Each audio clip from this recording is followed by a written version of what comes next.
In the ongoing chase for gains, variations from the basics of lift heavy and progressive overload are sometimes given extra attention.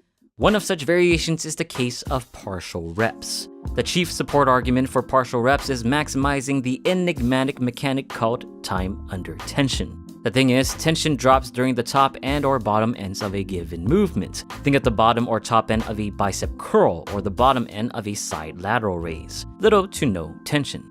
By stopping shy of these ends with partial reps, one will ensure a more sustained tension.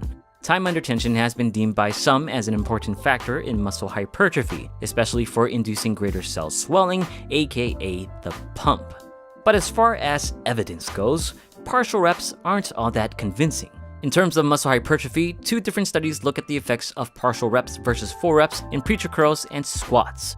Results show in convincing fashion that full reps were better for muscle growth. In fact, for the preacher curl, full rep subjects saw greater gains despite performing 36% less total work volume throughout the entire 10-week program.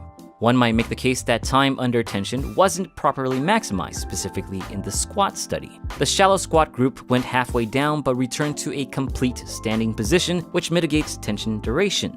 However, the same cannot be said of the preacher curl. The partial reps were sustained right within the center ranges, keeping tension strong throughout the entire sets.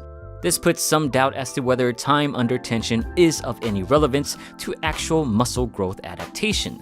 But not to cast aside partial reps entirely, perhaps we were focusing on the wrong mechanism. What might be of more relevance is a stretch-mediated response, theorized that more hypertrophic stimulation occurs when load is placed in angles where the muscle's length is the longest. This is typically the starting point of the concentric or upward phase of any exercise. A 2014 study does seem to show this in action. They employed several exercises that involve knee extension, such as the knee extension exercise, squats, and leg presses.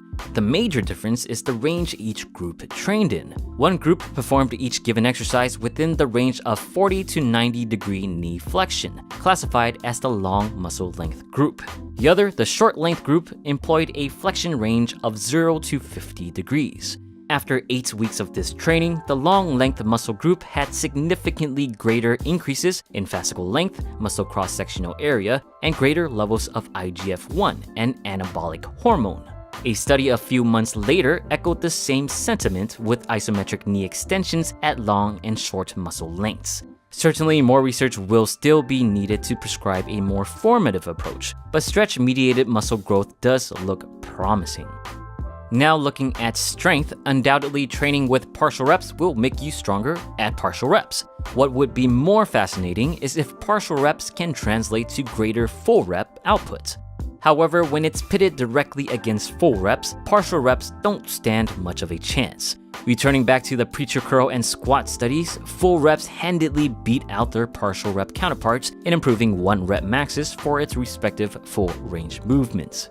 One study in 2005 did find that partial reps in the bench press had, quote, positive effects on strength across time within the parameters of this study. However, it's important to note that this study was done with untrained women detailing early phase adaptations. Chances are that adaptations in this demographic will occur with any training protocol above not having one at all. But if it is true, then strength adaptations with partial reps might be a matter of exercise-specific differences. In any case, if there is a strength benefit to partial reps, then again, it probably exists in the range of longer muscle lengths. The previous 2014 knee extension study found training in the long length range elicited 26% greater strength gains compared to short length's 7%. If there's one thing to take away from this video, it's this.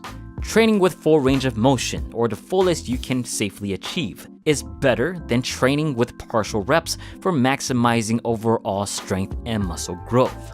That being said, partial reps might still be a good occasional addition. As mentioned earlier, using partial reps during long muscle lengths have muscle and strength benefits. Additionally, partial reps do allow you to work with a heavier load, much heavier than your 1 rep max. Some might be able to make the case that these extra heavy partial reps can ultimately translate to greater full rep strength adaptations, at least in theory. Let me know your thoughts on partial reps versus full reps in the comments below. Are partial reps worth doing? If you found this video valuable and helpful, please consider supporting PictureFit on Patreon. Your support will keep this channel going strong with more science-supported fitness videos to come. As always, thank you for watching and get your protein.